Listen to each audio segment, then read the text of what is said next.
नमोस्तु गुरुदेव, नमोस्तु गुरुदेव। बंधुओं, अब मैं गुरुदेव की अनुमति से अपने दर्शकों को लिए चलता हूँ शंका समाधान की ओर। गुरुदेव, प्रथम प्रश्न मैं उपस्थापित कर रहा हूँ जियागंज, वेस्ट बंगाल से कालिदास जैन जी का।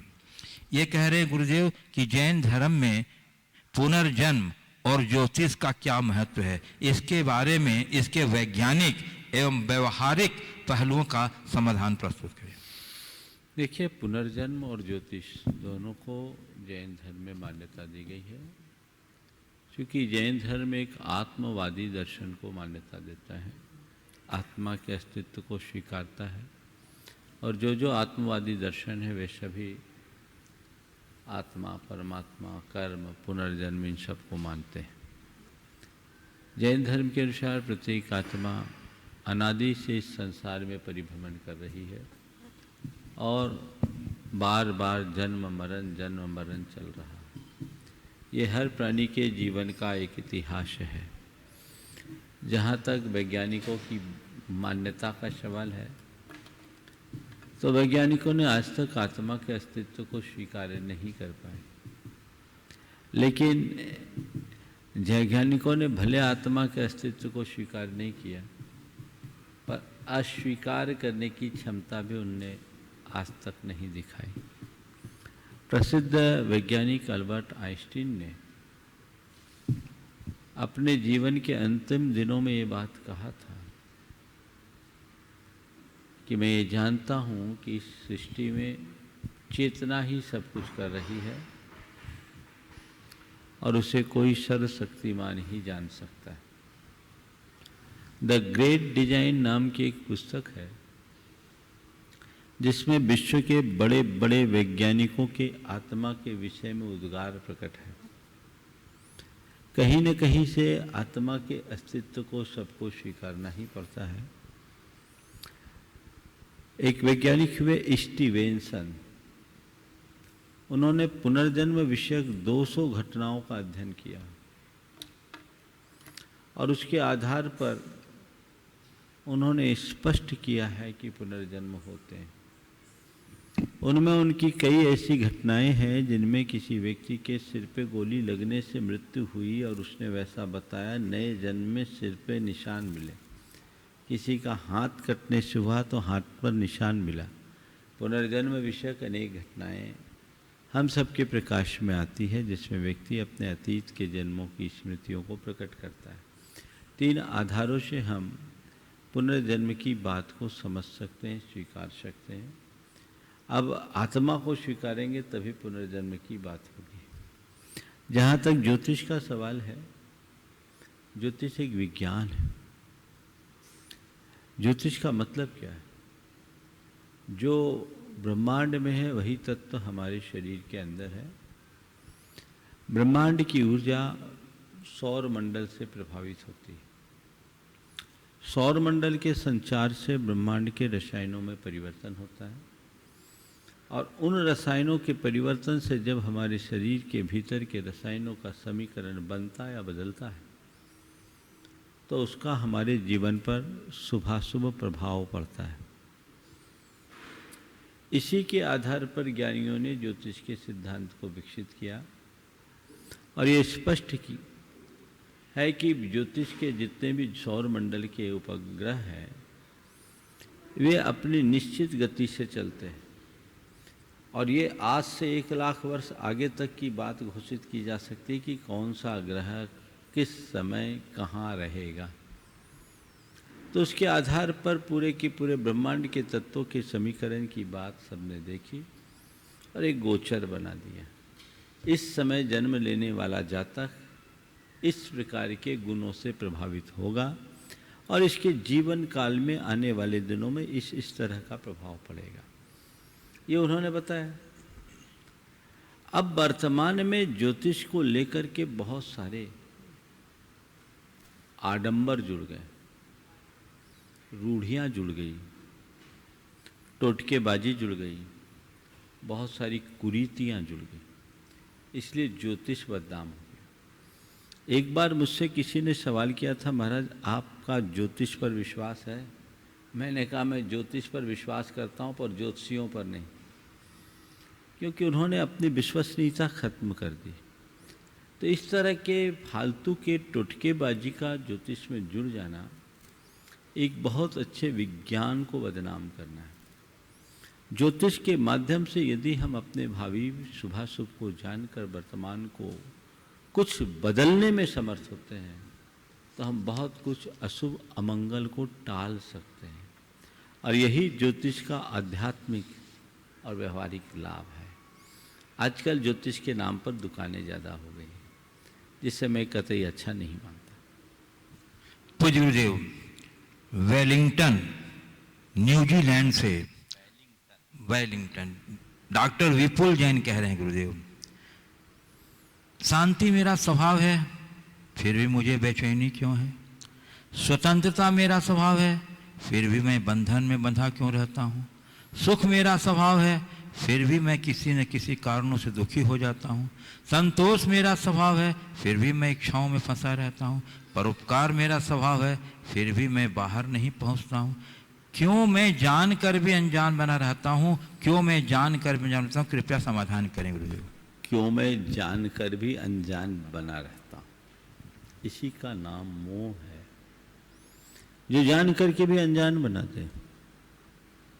शराब पीने वाले को पता है शराब हमारे लिए हानिकारक। धूम्रपान करने वाले को, गुटखा खाने वाले को पता है ये हमारे लिए हानिकारक है, लेकिन फिर भी खाते हैं। क्यों? ये मोह उस व्यक्ति की, उस वस्तु के प्रति। इसी तरह जिनके प्रति व्यक्ति की आसक्ति होती है, मोह होता है, तो वो जानबूझकर अनजान बन जाता है। हम जानते भले हैं पर हमारा मन उसके लिए मानने को राजी नहीं होता। जो हम जानते हैं उसको मानना शुरू कर दे, वैसा अनुभव में लाना शुरू कर दे, तो जीवन बदल जाए। इसलिए काम केवल जानने से नहीं, मानने से होगा, और वह तभी हमारी मान्यता तभी बदलेगी जब हमारी अंतर चेतना जागृत होगी, मोह निद्रा टूटेगी। पूज्य गुरुदेव, सागर से श्री राजेश जैन आरआई कह रहे हैं, गुरुदेव समाज के 4 स्तंभ हैं: संत, सामाजिक कार्यकर्ता, नेता और शासकीय सेवक। चारों कहीं न कहीं समाज में रहकर अपने कार्य करते हैं, किसी के कष्टों का निवारण करते हैं। इन चारों स्तंभों द्वारा किया जा रहा सामाजिक कार्य गुरुदेव कर्म है, धर्म है या कर्तव्य है, और इन्हें इन कार्यों का पुण्य किस स्तर का मिलता है? बहुत अच्छा सवाल। संत, सामाजिक कार्यकर्ता, राजनीतिक हस्ती या राजनीतिक कार्यकर्ता और शासकीय सेवा, निश्चित हमारे समाज के विकास में इन सब की अपनी अपनी भूमिका है। आपने पूछा ये कर्म है, कर्तव्य है, धर्म है। इन कार्यों का पुण्य किस स्तर का मिलता है? देखिए, ये कर्म भी है, धर्म भी है और कर्तव्य भी है। जो पूरी तरह से मानवीय भावनाओं से प्रेरित होकर इस कार्य को संपन्न करते हैं, उनके लिए यह कर्म एक धर्म और कर्तव्य है। वहां निजी कोई चाह नहीं, स्वार्थ नहीं। लेकिन जो लोग समाज की सेवा के साथ निजी हितों को पूर्ण करते हैं, चाहे वो शासकीय कर्मी हो, चाहे राजनीति से जुड़े हुए लोग हो, या कथित रूप से समाज सेवक भी क्यों न हो, और मैं आगे बढ़ूं तो संत भी क्यों न हो, यदि अपने कर्तव्य के पालन में, प्रतिभाव में कुछ भौतिक चाह है, तो वो धर्म नहीं, केवल कर्म है। और निरपेक्ष वृत्ति से यदि किया जा रहा है तो सेवा का धर्म है, और ये उनका एक कर्तव्य। पूज्य गुरुदेव, सिंघाना जिला धार मध्य प्रदेश से सुरेश गंगवाल कह रहे हैं, गुरुदेव रोना करुणा का स्वभाव नहीं है, किंतु बिना रोए करुणा का प्रयोग भी संभव नहीं है। तो गुरुवर, करुणा का होना और करुणा का करना, इन दोनों में क्या अंतर है? कृपया समाधान। रोना करना का स्वभाव नहीं, ये बिल्कुल सही है, पर बिना रोए करना का होना संभव नहीं, ये बात सही नहीं। रोने वाले पर करना करो, रोकर करना मत करो। रोने वाला तो करना का पात्र है। करुणाशील व्यक्ति रोता नहीं, करुणा से भरकर औरों के आंसू पोंछता है। हृदय का अंदर से द्रवीभूत होना यानी अपनी संवेदनाओं का जाग जाना, लेकिन आंसू बहाना ये एक प्रकार की दुर्बलता है। करुणा करना और करुणा का होना, इन दोनों में बड़ा मौलिक अंतर है। जब हम किसी को दया का पात्र समझकर कर्ता बुद्धि से किसी के ऊपर दया करुणा का भाव रखते हैं तो वो करुणा करने की क्रिया है।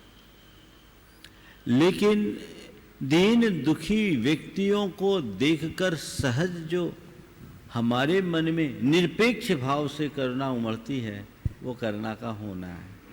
जहाँ कर्ता बुद्धि है वो करुणा की क्रिया है, और जहाँ सहज कर्तव्य की भावना है वो करुणा का होना है। पूज्य गुरुदेव, इंदौर मध्य प्रदेश से श्रीमती शेफाली राजेश जैन काव्यांजलि इंदौर से कह रही हैं, गुरुदेव, अनंत चतुर्दशी के दिन हमारी प्यारी माँ का जन्म हुआ था और एक दिन वो हमारी माँ बनी। गुरुदेव, बहुत से लोग दुनिया में ये सोचते हैं कि माँ का साथ होना कोई बड़ी बात नहीं, जबकि कई लोगों के सर पे तो माँ का हाथ भी नहीं। तो गुरुदेव, माँ को तो साक्षात भगवान का दर्जा दिया गया है, तो हम ऐसे लोगों को कैसे समझाएं कि माँ की कद्र करो, तो वो हैं तो हम हैं, वरना सब कुछ होते हुए भी इस दुनिया में हमारा कुछ भी नहीं है। कृपया समाधान करेंगे। माँ की महिमा क्या है, इसे उनसे पूछो जिनने अपनी माँ को खोया है। समझ में आ जाएगा कि जीवन में माँ का या पिता का स्थान क्या है। ये तो केवल महसूस करने की चीज़ है। इसकी तरफ हमारी भावना में प्रगाढ़ता होनी चाहिए, आत्मीयता होनी चाहिए। माँ के हृदय के संदर्भ में एक पौराणिक प्रसंग आप सबको सुनाना चाह रहा हूँ। एक श्रेष्ठी अपनी धर्म पत्नी के साथ नित्य की भांति मुनि राजों को आहार देने के भाव से प्रतीक्षा में खड़ा था।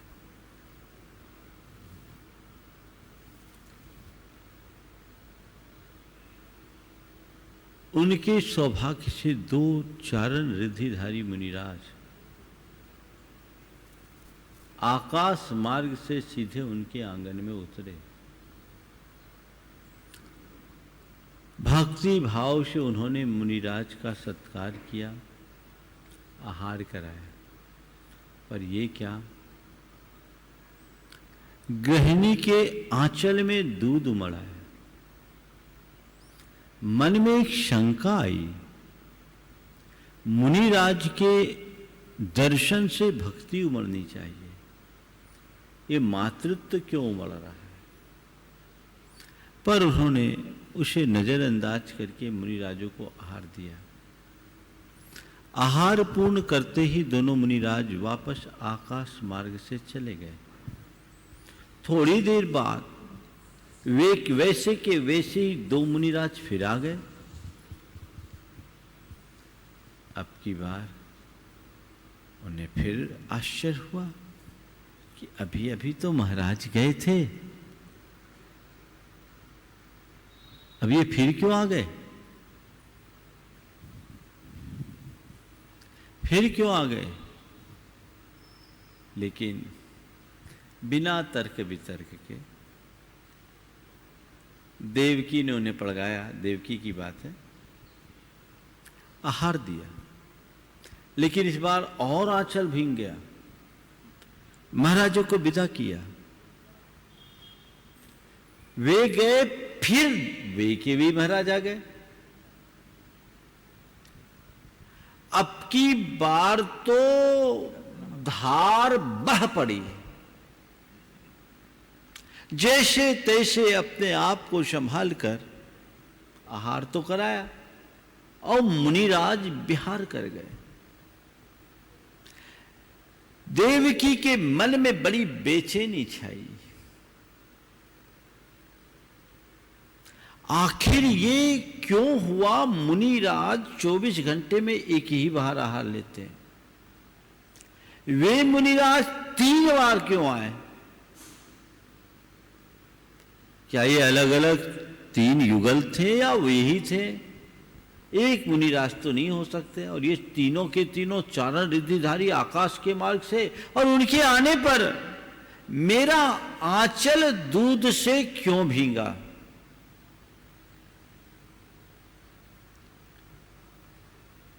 ये प्रश्न मन में उठा। देवकी बेचैन हो उठी और भगवान नेमिनाथ के समोसरण में चले गए। नेमिनाथ से उनने सारे घटनाक्रम को बता दिया और पूछा, भगवान ऐसा हुआ क्यों? तो भगवान ने कहा, देवकी यही मातृत्व की महिमा है। तुम्हें नहीं पता ये मुनिराज कौन थे? वे मुनिराज, एक ही मुनिराज 3 बार नहीं आए, वे 6 अलग अलग मुनि थे जो 2-2 के क्रम से 3 बार तुम्हारे आंगन में आए। और ये और कोई नहीं, तुम्हारे अपने जाए पुत्र थे। कंस के भय से जन्म लेते ही उनको बाहर कर दिया गया था और उनकी जगह मृत पुत्र को रख दिया गया था, और कंस उन्हें दीवार में फेंक फेंक के और मारता था। तुम लोगों की जान बच गई। उनकी भद्दालपुर के श्रेष्ठी के यहाँ लालन पालन हुआ, इन्हें अपने जीवन के रहस्य का बोध हुआ, ये केवल दीक्षित हो गए और आज महान रिद्धि के धारी मुनिराज हैं। आंगन से गुजरते हुए अचानक अनेक वर्षों के अंतराल के बाद तुमने उन्हें पहली बार देखा। उन्हें भी पता नहीं कि तुम कौन हो, लेकिन तुम्हारा जो मातृत्व था, क्योंकि तुम इन्हें दूध कभी नहीं पिला पाई थी, तुम्हारे पुत्र होने के कारण इनका तुम्हारा आंचल भीगा। ये है मातृत्व। लोग समझे, उसका सम्मान करे, सत्कार करे, तभी कोई सार है, अन्यथा सब बेकार। पूज्य गुरुदेव, मैं आपकी अनुमति से यहाँ उपस्थित जिज्ञासुओं को आमंत्रित करना चाहता हूँ।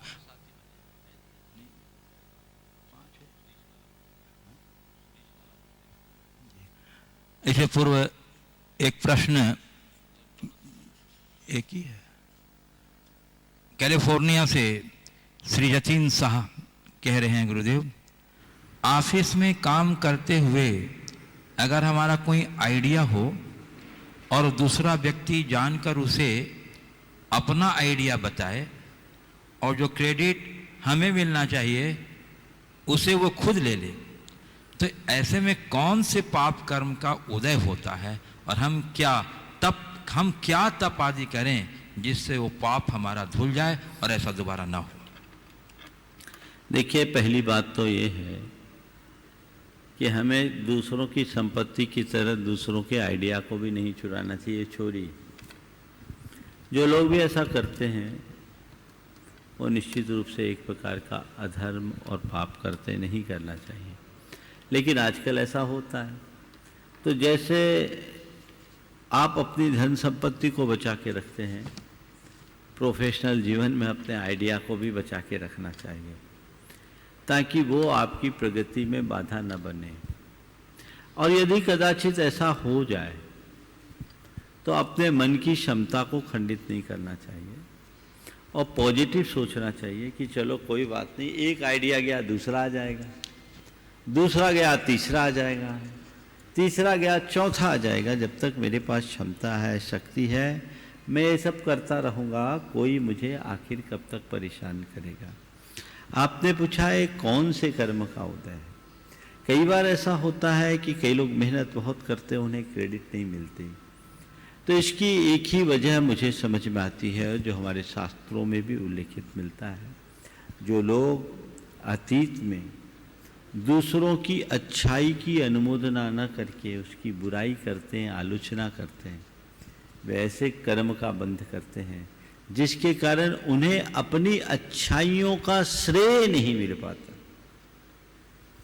तो आप जितना बने औरों की अच्छाइयों की अनुमोदना करें और ये सोचें कि मैंने कभी किसी के साथ ऐसा किया होगा, आज उसका फल मुझे मिल गया।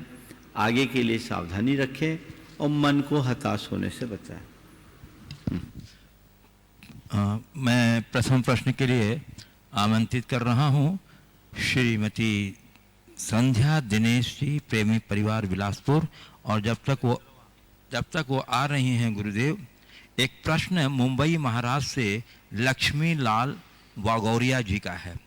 ये कह रहे हैं कि मेरा प्रश्न ये है कि गुरुदेव, इंसानियत पहले आती है या धार्मिक क्रियाएं, और इन दोनों का आपस में क्या संबंध है? इंसानियत और धार्मिक क्रियाओं, इन दोनों का आपस में क्या संबंध है? देखिए, धार्मिक क्रियाएं व्यक्ति को संस्कार से आते हैं, पर कोई ज़रूरी नहीं कि जो व्यक्ति धार्मिक क्रियाओं से संपन्न हो उसके अंदर इंसानियत हो, और ये भी कोई ज़रूरी नहीं कि जिसमें इंसानियत दिखे वो धार्मिक क्रियाओं से जुड़े। मेरी राय में जो व्यक्ति धार्मिक क्रियाओं से जुड़ते हैं उन्हें इंसानियत से भर करके रहना चाहिए। मानवता को आत्मसात किए बिना हमारा धर्म कर्म हमें वांछित परिणाम नहीं दे सकता। इसलिए हमें हर पल मानवता की तरफ अपनी दृष्टि तो रखनी ही चाहिए।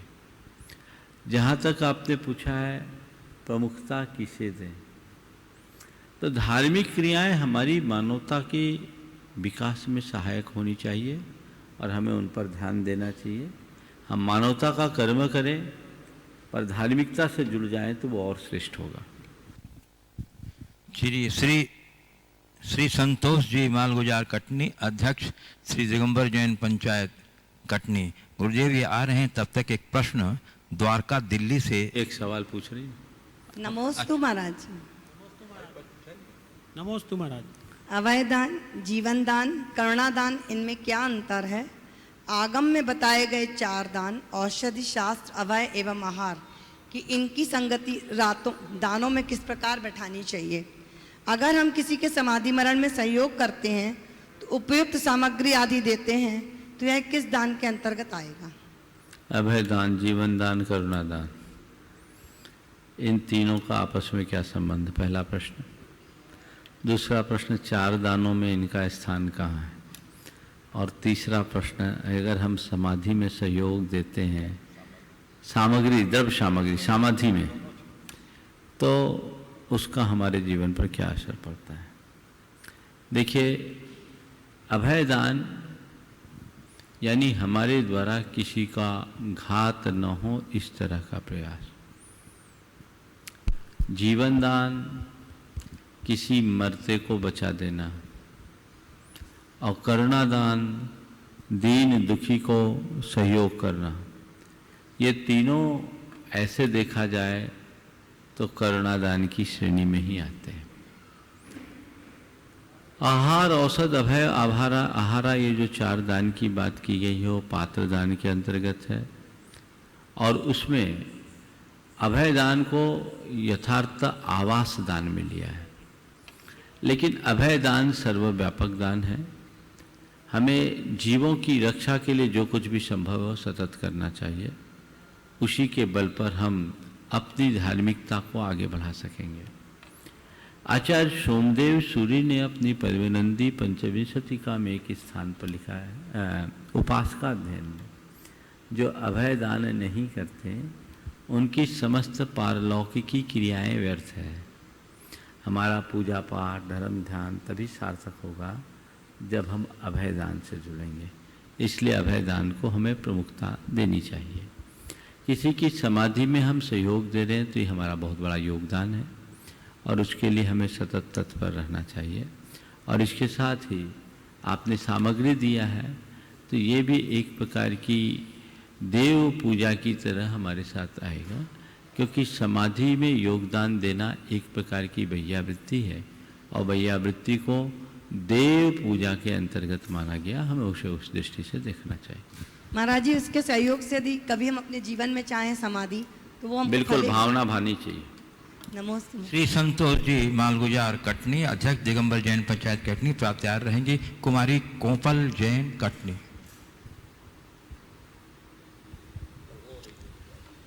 नमस्ते महाराज जी। किसी ने कहा है कि हमें डरना नहीं चाहिए, चौकन्ना रहना चाहिए। गुरुदेव, डरना और चौकन्ना में क्या अंतर है? अभी की परिस्थितियों में, अभी की विषम परिस्थितियों में हमें किस प्रकार से रहना चाहिए? डरना और चौकन्ना रहना में क्या अंतर है? डरना यानी घबराना और चौकन्ना रहना यानी सतर्क रहना, सावधान रहना। गाड़ी चलाते समय कहीं कोई दुर्घटना न हो, इस सावधानी का नाम चौकन्ना रहना है, सतर्कता रखना है। लेकिन गाड़ी में बैठे ही अरे कहीं एक्सीडेंट ना हो जाए, कहीं एक्सीडेंट ना हो जाए, कहीं एक्सीडेंट ना हो जाए, मन में हार्ट बीट बढ़ा लेना, ये डर है। तो डर बहुत दुखदाई है और सतर्कता से हम अपने जीवन को आगे बढ़ा सकते हैं। नमस्ते। कुमारी कोपल जैन और शिवात्यार रहेंगी Shrimati Kirti Jain, metro Delhi united trustee. नमस्ते महाराज जी, नमस्ते महाराज जी, नमस्ते महाराज जी। महाराज जी, मेरा ये प्रश्न है कि बड़े लोग तो धर्म कर लेते हैं, पर हम बच्चे कैसे धर्म करें? देखो, बच्चे जितना बने बच्चों जैसा धर्म करो, समझ गए? मंदिर जाओ, नमोकार जपो, है ना? और अधर्म नहीं करो। जो काम माँ बाप मना करते हैं, गुरु लोग मना करते हो, वो ना करो। यही तुम लोगों का धर्म। श्रीमती कीर्ति जैन, मेट्रो गुणायतन ट्रस्टी दिल्ली, और उसके बाद तैयार रहेंगे श्री विजय विश्व कटनी। नमोस्तु गुरुदेव। नमोस्तु गुरुदेव। हर रिश्ते की एक मर्यादा होती है, हर रिश्ते की एक मर्यादा होती है। भगवान और भक्त के बीच क्या मर्यादा होनी चाहिए, गुरु और शिष्य के बीच क्या मर्यादा होनी चाहिए, और माता पिता और संतान के बीच क्या मर्यादा होनी चाहिए। और दूसरा प्रश्न गुरुदेव, माता पिता का संतान के प्रति कर्तव्य कब तक होता है, किसी आयु विशेष तक या किसी परिस्थिति विशेष तक? 4 प्रश्न एक साथ। भगवान और भक्त के बीच की क्या मर्यादा, गुरु और शिष्य की क्या मर्यादा, माता पिता और संतान के बीच की क्या मर्यादा, और माता पिता का संतान के प्रति कर्तव्य किसी परिस्थिति विशेष तक या जीवन पर्यंत तक, यही पूछा ना? आयु विशेष तक। हाँ, ठीक। देखिए, सबसे पहले भक्त और भगवान के बीच की मर्यादा है। भक्त और भगवान के बीच की ऐसे देखा जाए तो कोई सीमा नहीं है, लेकिन दूसरी तरीके से देखा जाए तो एक सीमा भी है। भक्त और भगवान के बीच में यदि कोई सीमा, कोई मर्यादा, कोई बंधन है तो भक्त पूरे जीवन भगवान की भक्ति कर सकता है, लेकिन शब्दों की मर्यादाएं उसके सामने होती है जो उसे रोकती है।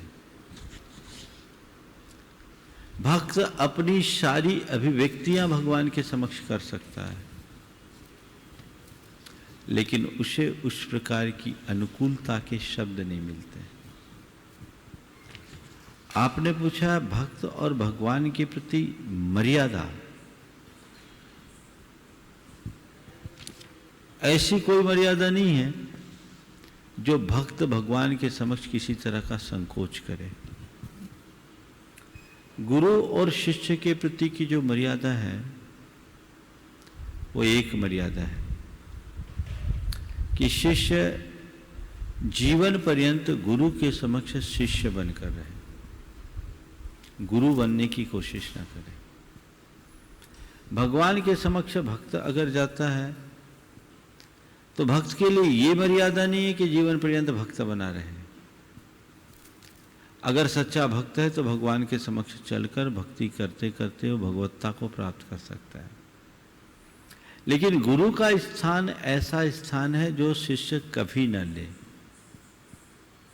वो जीवन पर्यंत शिष्य बना रहे, ये उसकी मर्यादा है। माता पिता और संतान के बीच की जो मर्यादा है, सबका अपना अपना दृष्टिकोण हो सकता है मर्यादा के प्रति, लेकिन मेरे देखे माता पिता और संतान के बीच एक मर्यादा होनी चाहिए कि संतान के बड़े हो जाने पर माँ बाप का दृष्टिकोण संतान के प्रति बदल जाए, लेकिन संतान कितना भी बड़ा हो जाए माँ बाप के प्रति उसका वही दृष्टिकोण बना रहे। आपने पूछा है माता पिता का संतान के प्रति कर्तव्य कब तक, एक आयु तक या एक परिस्थिति तक। माता पिता का संतान के प्रति इतना ही कर्तव्य है कि वे उन्हें योग्य बनाकर पांवों पर खड़े कर दें।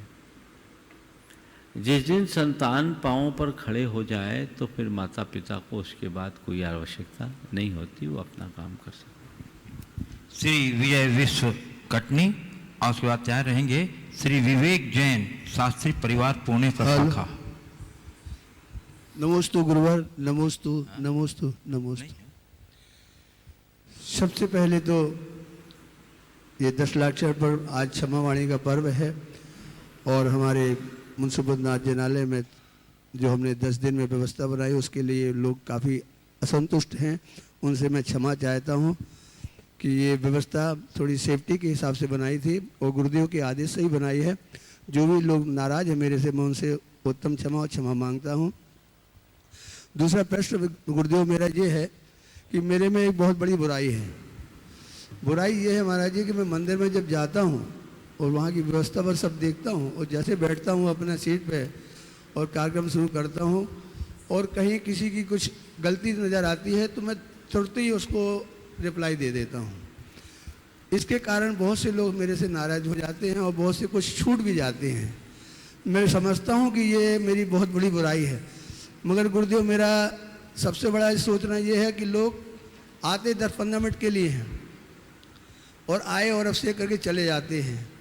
अब अगर मैं डायरेक्ट नहीं बोलता हूँ तो नहीं समाधान होता है और अगर उसके बाद मैं भूल जाता हूँ तो ये बुराई मेरी कैसे दूर हो महाराज जी, जिससे लोग हमसे दूर ना हो और हमसे सम्मिलित होकर रहें। देखिए, बुराई तो दूर नहीं होगी पर बीमारी दूर हो सकती है। बुराई बता रहा हूँ, बीमारी दूर हो जाए महाराज। हाँ, एक नोटबुक रखो और यदि किसी व्यक्ति की कोई ऐसी कमी दिखे, हालांकि मंदिर में किसी की कमी देखनी ही नहीं चाहिए, फिर भी यदि किसी की कमी दिख जाए उसे नोट कर लो। प्राय हम लोग एक दूसरे को पहचानते हैं।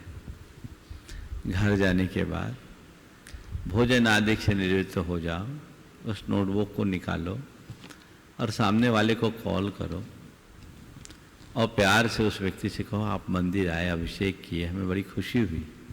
आप जैसे लोगों को देखकर, नए नए लोगों को देखकर बड़ा हर्ष होता है। भाई साहब आप रोज़ आया करो, पर आज आपने ये जो कार्य किया था ना, ये मुझे थोड़ी सी खटक गई थी, आप इसमें थोड़ा ऐसा सुधार लोगे ना और मज़ा आएगा। वो आदमी आके आपके चरणों में गिर पड़ेगा, सारी बीमारी दूर भाग जाएगी। एट द मोमेंट आप किसी को बोलोगे निश्चित उसे चुभेगी। आप औरों की बात जानने दीजिए। आप अपने बेटे या बहू को भी 4 नौकर चाकर के सामने कुछ बोलोगे तो चुप जाएगा, और यदि प्यार से अकेले में कमरे में बुला करके बोलोगे तो सब मान लेगा। आप लोगों में इतना धैर्य नहीं होता किसी के ऊपर भी तुरंत प्रतिक्रिया कर देता हूँ। बहुत बड़ी गलती है महाराज जी। ये कमजोरी है। आज से संकल्प ले लो कि मैं मंदिर में बोलूंगा ही नहीं। एक काम कर लो, इससे बचने का एक उपाय और है, मौन ले लो कि पूजा के बोल के अलावा मंदिर में मुझे कुछ बोलना ही नहीं है। जो पूजा से संबंधित बातें उसके अलावा मुझे कुछ बोलना ही नहीं है। बच जाओगे, क्योंकि उससे अपने भी परिणाम बिगड़ते हैं, सामने वाले के भी बिगड़ जाते हैं। मैं औरों की बात नहीं जानता, अपनी बात जानता हूँ। मैं जब छोटा था भगवान के दर्शन कर रहा था, बड़ों का छोटे अनुकरण करते हैं। देखा बड़े बड़े लोग भी खड़े खड़े भगवान को ढोक दे रहे थे, अपन भी खड़े खड़े हाथ जोड़ लिए चले आए। अब ज्ञान तो कुछ था नहीं, बहुत छोटा था, तो भगवान को खड़े खड़े ढोक दे करके चला आ रहा था। तो वहाँ एक बाई जी थी, ब्रह्मचारिणी बाई जी कहते थे उनको। उनने मुझे देखा और जोर से बोला, ए छोरा ढोक दे ढोक। अब मैं फुर देखा ही नहीं, 6वीं 7वीं पढ़ता होऊंगा। मैं दौड़ लगाकर भागा। उसके बाद रोज मुझे लोग मंदिर जाने के लिए कहे, बोले मैं मंदिर नहीं जाऊंगा। बोले क्यों? बाई जी डांटती है। मंदिर ही जाना छूट गया मेरे। तो हिदायतें संयत तरीके से होने चाहिए। हम उस मूवमेंट में ही बोले ऐसा कोई जरूरी नहीं है। थोड़ा सा धैर्य रखें, कमियों को दूर करने का यही तरीका है, लेकिन उसमें उलझे नहीं। श्री विवेक जैन, शास्त्री प्रभाव, पुणे प्रशाखा। आगे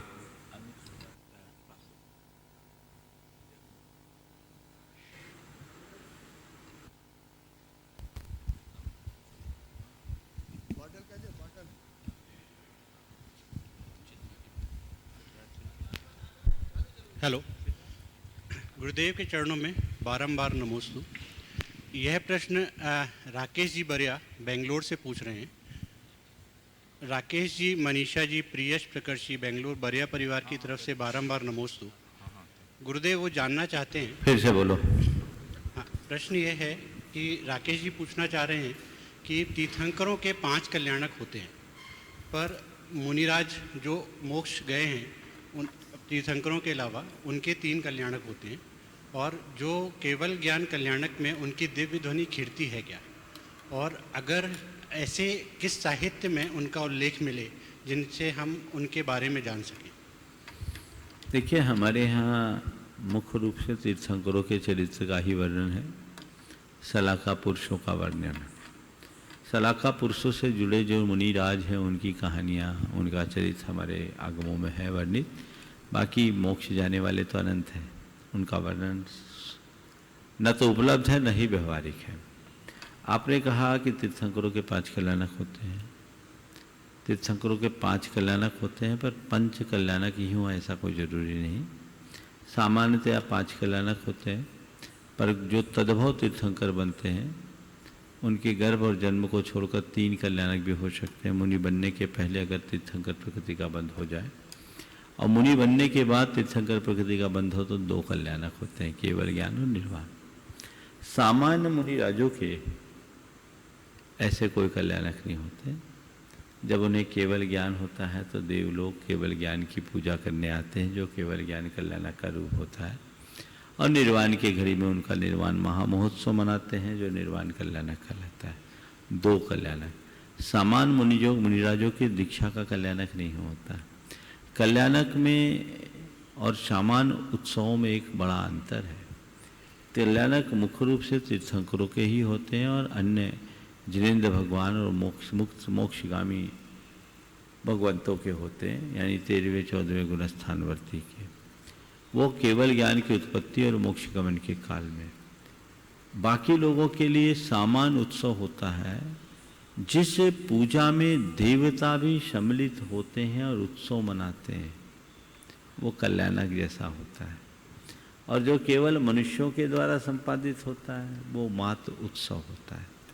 कल्याणक जगत के कल्याण का निमित्त होता है। तो केवल ज्ञान और निर्वाण की तो देवता लोग पूजा करते हैं, चाहे सामान्य मुनिजन हो या तीर्थंकर, लेकिन दीक्षा में देवों की उपस्थिति अनिवार्य नहीं होती। एक प्रश्न महाराज। हाँ बोलो। महाराज जी, जैन परंपरा में एक बहुत अच्छा दिन है क्षमावाणी का, जो कि बाकी समाज के लोग भी काफ़ी हमें बोलते हैं कि एक बहुत ही अच्छा दिन हम मनाते हैं जिसमें हम सभी से क्षमा मांगते हैं। तो ये क्षमावाणी का पर्व कब से शुरू हुआ, और आज के आधुनिक युग में मिच्छामी दुक्कड़म जो लोग यूज़ करने लगे हैं अपने वार्तालाप में, तो इसका अर्थ क्या है और उपयोग कितना सही है? बहुत अच्छा सामयिक और प्रासंगिक प्रश्न आपने किया है। देखिए, क्षमा मानी एक बड़ा उत्कृष्ट पर्व है। जैन लोग मनाते हैं, पर इसे जन जन को मनाना चाहिए। हमने 10 दिन तक धर्म की आराधना की, हमारा हृदय निर्मल हुआ और हमने देखा कि भाई वर्ष भर में किसके साथ हमारी क्या अनबन हुई, खटपट हुई। उससे हृदय से जब हम क्षमा मांगते हैं और क्षमा करते हैं तो हमारे बैर विरोध की गांठ खुल जाती है और मन को प्रसन्नता होती है। तो क्षमा मांगनी तब कब से प्रचलित हुआ? जब से धर्म है तब से क्षमा मानी। क्षमा वाणी केवल वाणी की न हो, हृदय की हो, तो क्षमा वाणी का अर्थ है। आपने ये कहा कि आजकल मिच्छामी दुक्कड़म शब्द का प्रयोग होने लगा, ये कहाँ तक उचित है, इसका अर्थ क्या? मैं कहता बहुत अच्छा है, सॉरी से तो बहुत अच्छा है। सॉरी तो अंग्रेजों का अनुकरण है। हमारे यहाँ मिच्छामी दुक्कड़म जो कहा जाता है उसका अर्थ क्या है? मेरे दुष्कृत मिथ्या हो, मेरी ये बुराई, मेरा ये दोष, मेरा ये पाप, मेरा ये अपराध मिथ्या हो, यानी एक प्रकार की क्षमा याचना है। और हमें हमेशा या तो कोई गलती करना नहीं चाहिए, और गलती हो जाए, गलती का एहसास होते ही उसे सुधारने का प्रयास करना चाहिए। और ये एक बहुत अच्छी परंपरा है और इसे बहुत अच्छे से लोग समझ भी रहे हैं, सराह भी रहे हैं। विदेशों में तो डिवाइन फॉरगिवनेस का चर्चा आने लगी है। क्षमा हमारे जीवन को आमूल चूल परिवर्तित कर डालती है। तो क्षमा का भावना हमारे अंदर होनी ही चाहिए। क्षमा वाणी एक दिन हम मनाते हैं, ये तो वर्ष का हिसाब किताब है, लेकिन हमारी वाणी में तो हमेशा क्षमा होनी चाहिए। अगर कभी हमसे कोई किसी के प्रति गलती हो जाए तो क्षमा मांगना चाहिए, और कोई गलत हमसे कर बैठे तो हमें क्षमा कर देना चाहिए।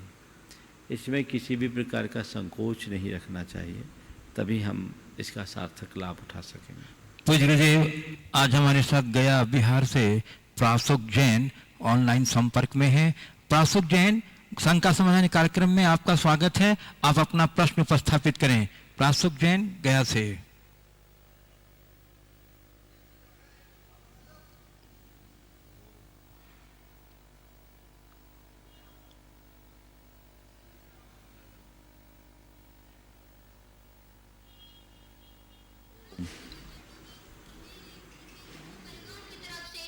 तक आ गया।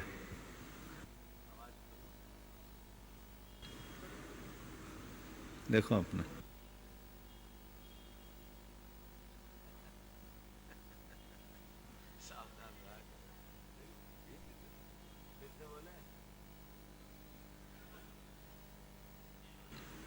ओम, जब तक दूसरा सवाल ले लीजिए। चलिए, शायद कुछ तकनीकी बाधा आ गई है, तब तक मैं दूसरा प्रश्न उपस्थापित करता हूँ। प्रासुक के लिए नेटवर्क भी प्रासुक चाहिए। बोलो जी। जो नाइजीरिया, अच्छा न्यूजीलैंड का हुआ। हाँ, नाइजीरिया प्रवासी और नागपुर निवासी श्री विनीत कुमार जैन का प्रश्न है कि गुरुदेव, मेरी आत्मा का स्वभाव कैसा है, ये मैं कैसे जानूं और किस ग्रंथ का अध्ययन करूं? आत्मा के स्वभाव को जानना है, कुछ मत करिए। आचार्य पूज्यपाद के समाधि तंत्र को पढ़ लीजिए, बहुत सारभूत ग्रंथ है, उसमें आपके आत्म स्वभाव का आपको बोध हो जाएगा। जानना देखना आत्मा का स्वभाव है, जिस पर हम विश्वास करें, राग द्वेष से मुक्त हों। बंधुओं,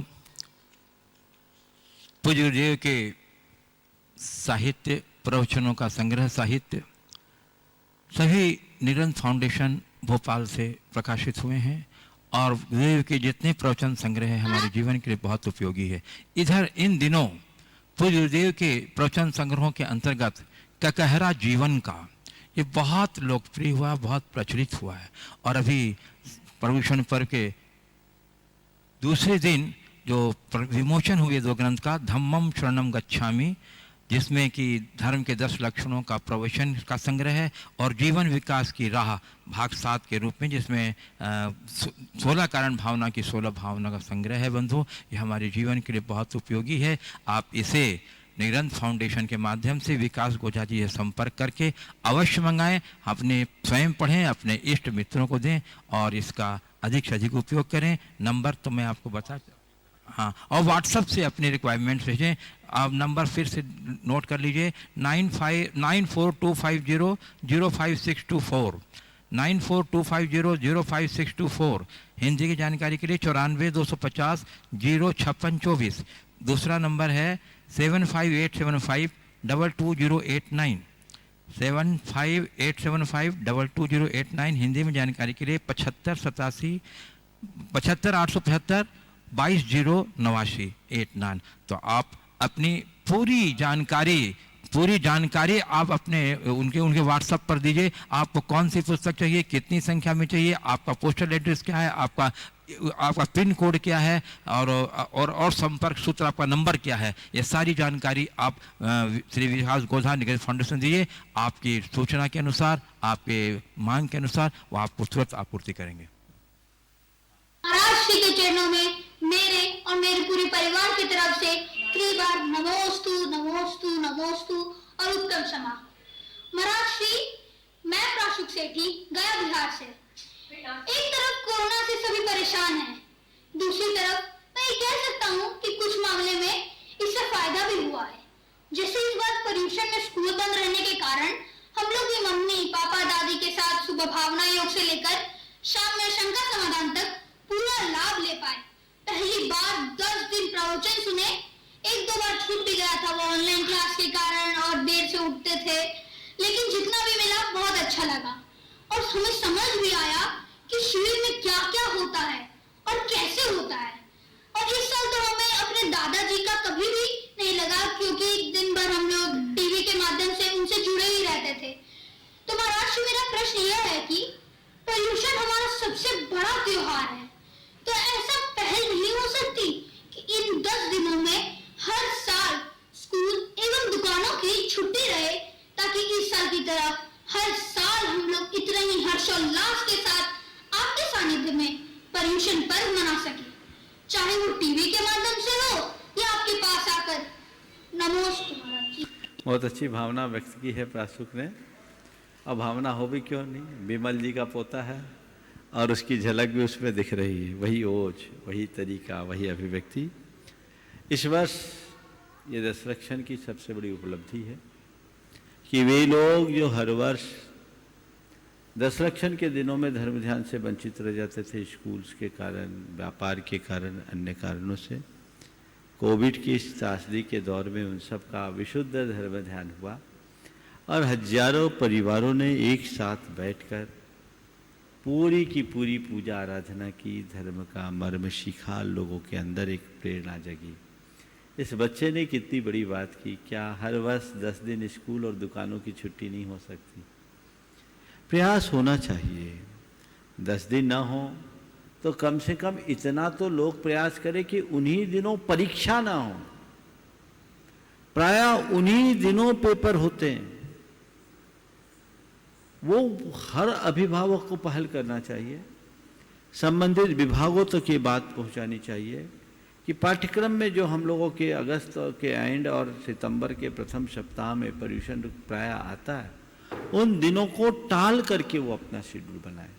यदि पहले से करे, बच्चों की परीक्षाएं ना हो तो भी बच्चे काफ़ी कुछ एडजस्टमेंट कर सकते हैं और लोगों को प्रतिष्ठान में भी आधे दिन तक की छुट्टी तो रखनी ही चाहिए। मध्य प्रदेश सरकार ने तो सरकारी कर्मियों को दशरक्षण के दिनों में 12 बजे के बाद कार्यालय आने का प्रावधान बहुत पहले से कर रखा है।